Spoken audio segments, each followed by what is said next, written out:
Imagine this. For nearly 3 decades, Jane Austen fans have been locked in one of the fiercest literary film debates of all time. The question isn't just, who played the best Mr. Darcy? Though Colin Firth emerging from a murky pond versus Matthew Macfadyen striding through the mist has fueled countless arguments. No, the real divide runs deeper. Which version of Pride and Prejudice truly deserves the crown?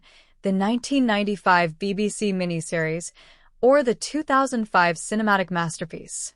On one side, you have 6 hours of faithful adaptation, every witty exchange and social critique lifted almost word for word from Austen's pages. On the other, a gorgeously shot, 2-hour whirlwind of romance that makes even farm animals look cinematic. Both are adored, both have flaws, and both spark endless passion online.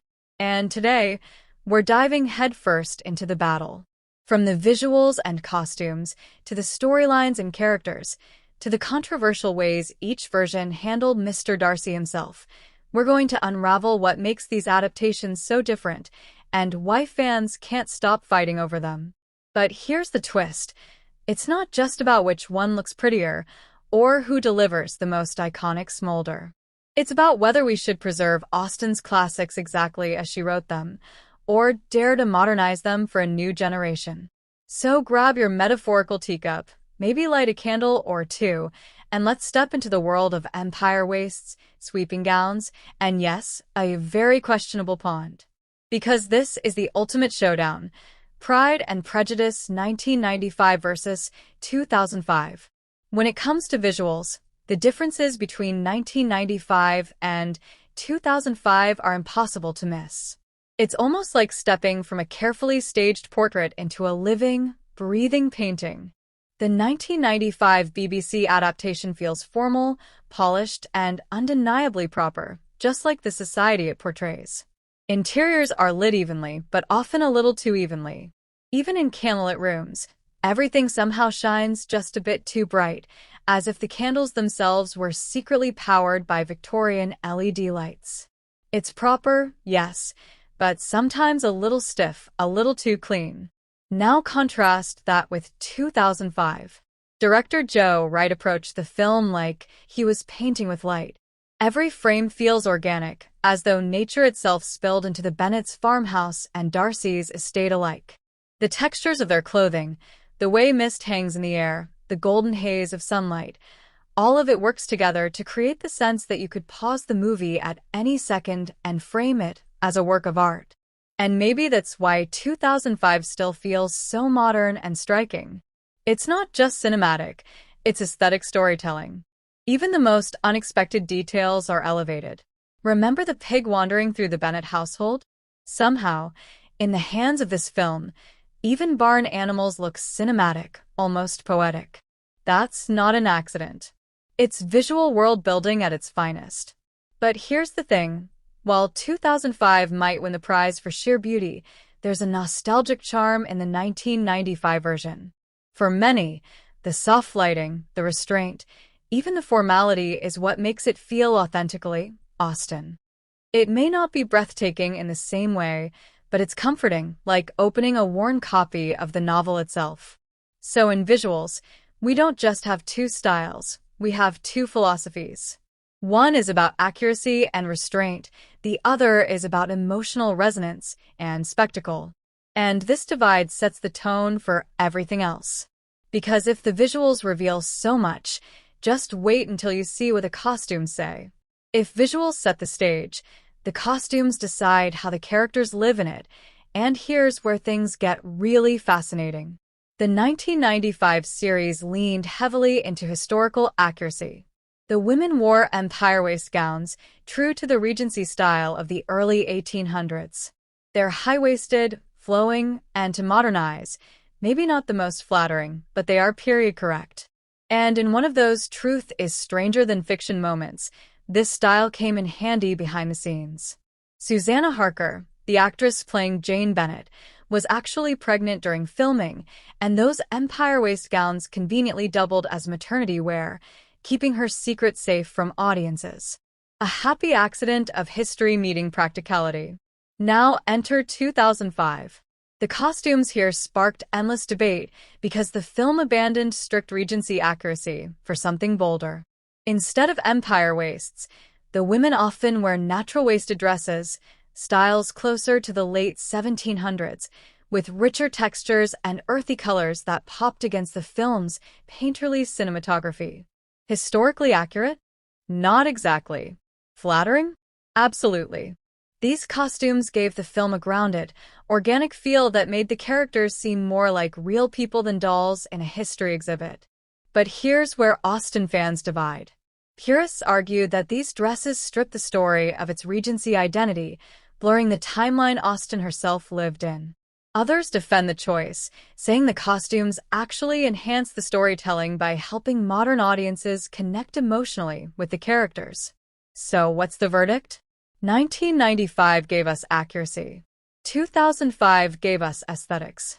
And depending on your view, that makes one version either beautifully faithful or beautifully stylized. But costumes are just fabric on skin until you place the characters in their world, and in Pride and Prejudice, the houses themselves are practically characters. And the battle between sets takes us straight to Pemberley. When it comes to Pride and Prejudice, the houses are more than just backdrops, they're characters in their own right. And none is more iconic than Pemberley, the estate of Mr. Darcy. In the 1995 series, Pemberley was filmed at Lyme Park. Stately, grand, and very proper, it fits Austen's description well enough, and for many fans, it has become synonymous with Colin Firth's brooding walks across its grounds. Lyme Park radiates dignity, a kind of quiet elegance that matches the faithful, restrained tone of the adaptation. But in 2005, the filmmakers raised the stakes with Chatsworth House. And here's where things get really interesting. Many scholars and even the estate's own staff argue that Jane Austen herself based her description of Pemberley on Chatsworth. When you reread the novel with Chatsworth in mind, the similarities leap off the page. The approach, the landscape, even the sense of awe Elizabeth Bennet feels upon first seeing Darcy's home. It's almost as if Austen left a breadcrumb trail straight to this very estate. And the effect on screen? Pure cinematic magic. Elizabeth wandering through Chatsworth, gazing at statues and hallways bathed in natural light, is a moment of wonder that sticks in the memory. Chatsworth doesn't just look like Darcy's world. It feels like it was meant to be. Of course, fans still debate. Some prefer Lyme Park's stately subtlety, while others insist Chatsworth is the true Pemberley brought to life. But whichever side you choose, one thing is certain. These sets are more than pretty houses. They shape how we view Darcy himself. Because once the stage is set, the real question becomes, how faithfully do these adaptations tell Austen's story? And that's where the comparisons get even sharper. When it comes to the storyline, the playing field is anything but level. The 1995 BBC adaptation had nearly 6 hours to unfold Jane Austen's novel, while the 2005 movie had just over 2. That's like comparing a full-course banquet to a quick but beautifully plated dinner. Both can be satisfying, but in very different ways. The 1995 series is famously faithful to Austen's text. Dialogue flows almost word for word from the novel, scenes play out in their full detail, and the pacing gives every subplot room to breathe. Lydia's scandal, for example, the elopement that nearly ruins the Bennet family, lingers with all its tension and dread. Elizabeth's anxiety is palpable, the family's fear believable, and Darcy's hidden intervention feels like a genuine turning point. Watch the 95 version, and you'll feel the full weight of that crisis. The 2005 film, by contrast, had to trim ruthlessly. Entire subplots are shortened, and the Lydia storyline gets resolved at lightning speed. Blink, and you might miss how devastating the scandal truly was. But here's the catch. What 2005 lacks in breadth, it makes up for in emotional intensity. The film reshapes key moments into sweeping, cinematic set pieces, like Darcy's rain-soaked proposal, which is nowhere near Austen's text but drips with raw, modern romantic energy. This is the core difference. The 1995 series delivers Austen's story almost as she wrote it, word for word, beat for beat. The 2005 film takes liberties, cutting and condensing, but in doing so, it amplifies the feeling of romance, often at the expense of Austen's sharper social critiques. So, which do you prefer? A faithful adaptation that mirrors Austen's wit and social satire, or a reimagined version that heightens the love story and sweeps you off your feet? Either way, these choices in storytelling have shaped fan loyalty for decades. But sometimes, it's not the story itself that makes an adaptation iconic, it's a single unforgettable scene.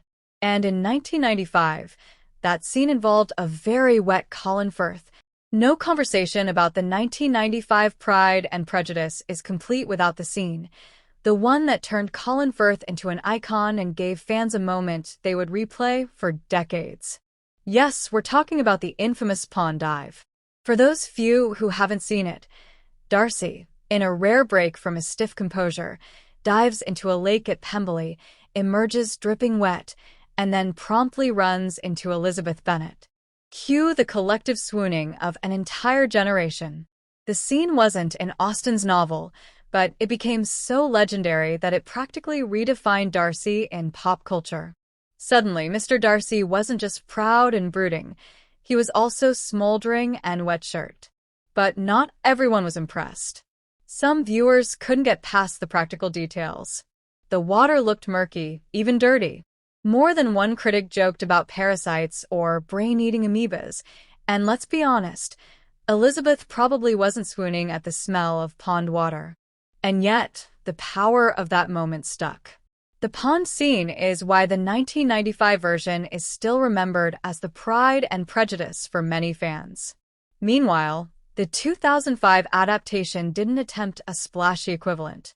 Instead, it leaned on atmosphere, misty fields, rain-soaked confessions, and longing stares that could cut glass.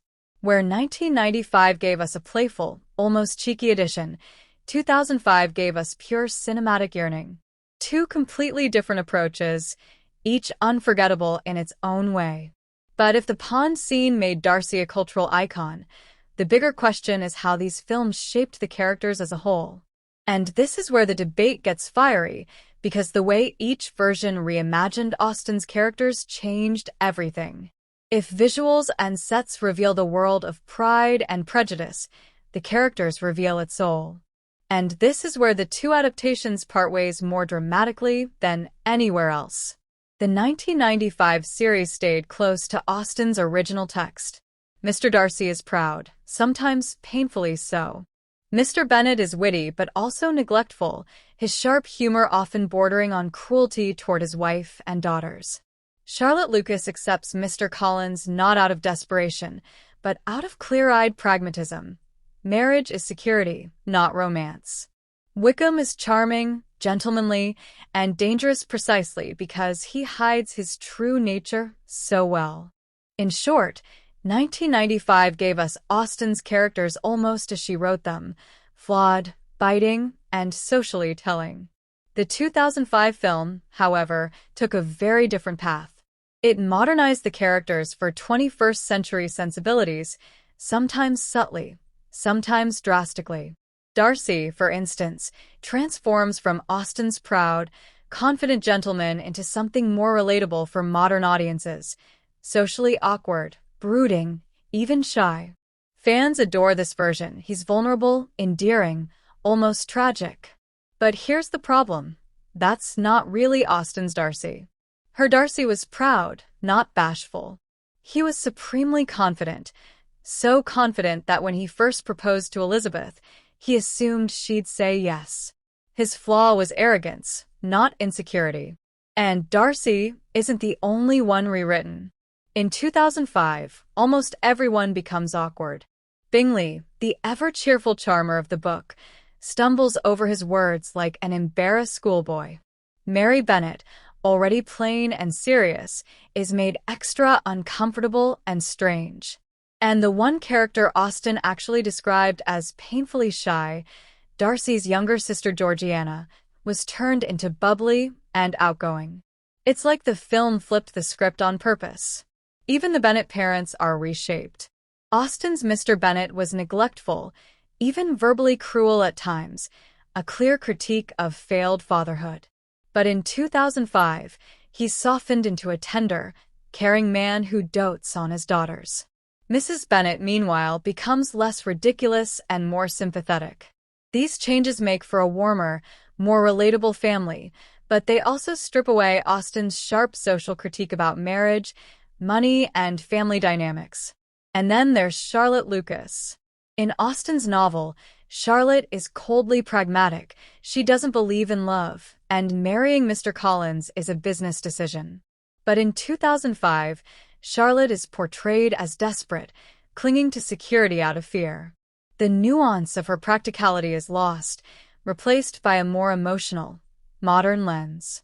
Finally, we come to Wickham. In the book and in 1995, he's dangerously charming, the kind of man who could win you over with a smile while ruining your life. In 2005, he becomes moody and brooding, almost like Elizabeth's rebellious co-conspirator. Less a con man, more a misunderstood bad boy. And while that plays well on screen, it robs the story of Austen's warning about surface charm. Taken together, these changes reveal two competing philosophies. The 1995 series asked, how do we bring Austen's characters to life as she wrote them? The 2005 film asked, how do we make these characters resonate with modern audiences? Both approaches work, but they create vastly different stories. And that leads to the bigger question, the one at the heart of this debate. Should we modernize the classics at all? The 2005 film proves that modernization can work brilliantly. Its characters are more relatable, its visuals more sweeping, its romance heightened to a fever pitch. Millions of viewers, especially younger ones, fell in love with Austen's story because of this version. It breathed new life into a 200-year-old novel, ensuring its survival in pop culture for another generation. But here's the danger. When you bend the characters too far toward modern sensibilities, you risk losing the very critiques Austen wove into her work. In the original text, Darcy isn't shy, he's proud. Mr. Bennet isn't lovable, he's neglectful. Charlotte Lucas doesn't marry for desperation. She marries with icy calculation. Austen's world was sharp, ironic, and unapologetically critical of her society. Modernization, if not careful, can sand down those edges until nothing of the original message remains. And that's the real question. Do we want Austen's stories as she wrote them, with all their harsh truths about class, gender, and society? Or do we want them softened, romanticized, and remade to fit what we wish her characters were? There's no right answer. Some find comfort in the accuracy of the 1995 series, almost like reading Austen's novel with costumes and sets. Others swoon over the romantic spectacle of 2005, cherishing it as the most beautiful love story ever put to screen. And perhaps both are valid. Two sides of the same coin, each keeping Austen alive in different ways. But if modernization keeps us hooked and preservation keeps us grounded, then maybe what we truly need is both. Because the real magic of Pride and Prejudice isn't in choosing one adaptation over the other. It's in the fact that, 2 centuries later, we're still debating it with passion. And now, just when our hearts thought the Pride and Prejudice debate might settle, another adaptation is stirring the pot. Netflix has just announced a new 6-part limited series of Pride and Prejudice, written by Dolly Alderton and helmed by Heartstopper director Euros Lynn. The cast, featuring Emma Corrin as Elizabeth Bennet, Jack Lowden as Mr. Darcy, and Olivia Colman as a delightfully frantic Mrs. Bennet, sparked both excitement and raised eyebrows. On one hand, the involvement of such powerhouse talent and the promise to remain faithful to the original text have many fans optimistic. But not everyone is convinced. Bandwagons of criticism echo online. Some fans are already disappointed that the iconic wet shirt Darcy Lake scene is reportedly being cut, surprisingly missing for a character-defining moment many cherish. Others call Netflix's casting choices risky, like Lewis Partridge as Wickham, who, critics argue, looks too youthful to convincingly pull off the story's manipulative villain. Combine that with lingering skepticism after Netflix's misfire on Persuasion in 2022, and this adaptation has primed audiences for cautious anticipation. So here's what really matters. Once again, Austen's world is igniting passionate conversation, proof that even after centuries, her characters continue to move us, frustrate us, and spark curiosity in equal measure.